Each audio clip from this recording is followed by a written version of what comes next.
maxaa lagu dhahaa jacayl af Ingiriisi? Love. Love. Baro sagaal erey Ingiriisi maalin walbo. Maxaa lagu dhahaa nacayb af Ingiriisi? Hated. Hated. Maxaa lagu dhahaa xiriir af Ingiriisi? Relationship. Relationship. Haddaa xisaynaysid barashada af Ingiriisi leeg saar muuqaalka. Maxaa lagu dhahaa khiyaano af Ingiriisi?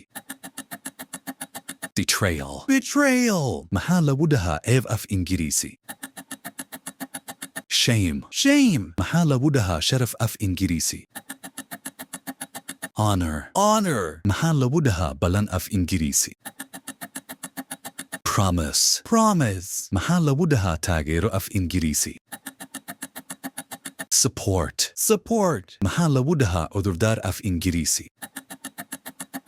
Excuse. Excuse. Maxaa lagu dhahaa caqabad af Ingiriisi? haddaa jawaabta taqaanid nagu soo qor qaybta falada mahadsanid.